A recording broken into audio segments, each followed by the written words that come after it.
Tendance première.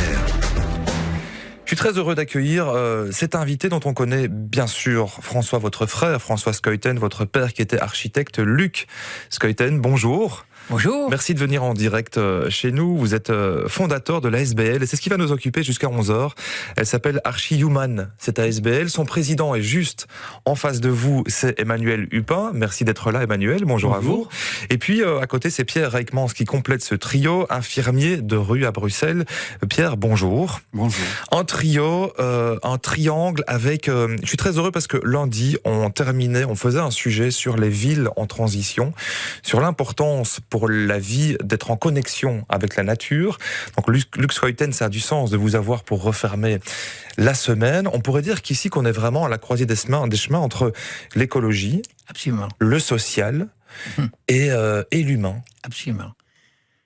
Pour moi, ça ne fait qu'une seule chose. Ça fait sens. Ah oui, mais ce n'est qu'une seule chose. Quand on s'intéresse à l'humain, on s'intéresse à la manière dont il peut vivre, dont il trouve son équilibre sur la planète. On va parler bien sûr de ce projet qui s'appelle Archi-Human, c'est permettre à des SDF à Bruxelles, on verra avec Pierre Reikmans le nombre de SDF qui sont concernés, leur permettre d'avoir en priorité, c'est un mouvement qui vient d'Amérique du Nord, je pense, qui s'appelle Housing First.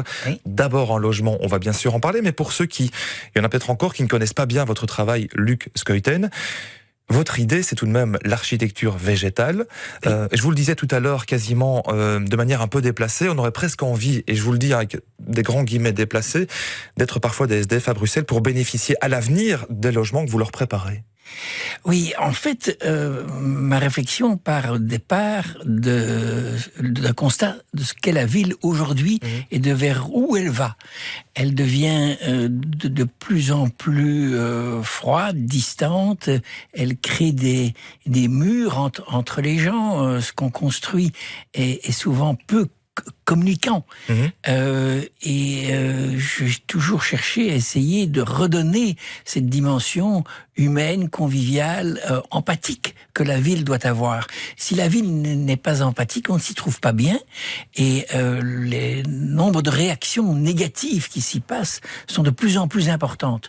Et je pense que c'est notre rôle de concepteur, d'urbaniste, d'architecte, de créer des lieux dans lesquels tout le monde se sent accueilli. Comment ça fait cette connexion, Luc Schoyten, avec la problématique des sans-abri ?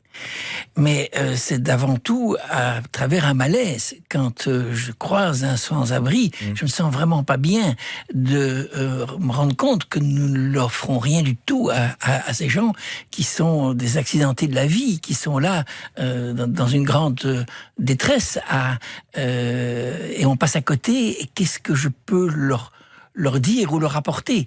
Donc j'ai essayé de travailler en tant qu'architecte à ce problème, tout en regardant aussi ce que la potentialité que les villes ont. Les villes ont beaucoup de chancres, de petits espaces qui n'intéressent plus les promoteurs immobiliers parce que c'est trop petit, ils savent pas faire une opération financière dans des endroits pareils et on les laisse pour compte. Oui, donc l'objectif c'est de bien sûr récupérer, on verra à Bruxelles les différents endroits, il y a un projet très concret déjà du côté de Molenbeek, on verra ce type de chancres, ce type d'espaces qui sont disponibles pour des architectes de votre envergure. Emmanuel Hupin pour l'ASBL Archi-Human, je le disais en début d'émission, le mouvement il n'est pas neuf, donc la philosophie elle vient je pense de l'Amérique du Nord, c'est de considérer que pour permettre à un sans-abri de construire lui-même son parcours, le logement est la première étape. Oui, le logement est la première étape pour diverses raisons. Les premières raisons, elles sont psychologiques. Comment trouver son équilibre alors qu'on n'a pas au minimum ce toit. Un sentiment de sécurité. Un sentiment de sécurité, c'est absolument indispensable. Un sentiment d'intégration aussi. L'absence de logement, c'est l'exclusion au sens premier du terme. On est nulle part et on est partout. Et puis il y a des questions administratives et juridiques. Vous savez que l'aide sociale, le code de l'aide sociale repose sur un concept qui est le concept de résidence principale. Si vous n'avez pas une résidence principale, une partie très importante de l'aide sociale, qui est aussi un moteur de la réinsertion, vous êtes inaccessible. Et donc, la démarche Housing First sorti la réinsertion de l'urgence. Elle a considéré que l'angle d'attaque de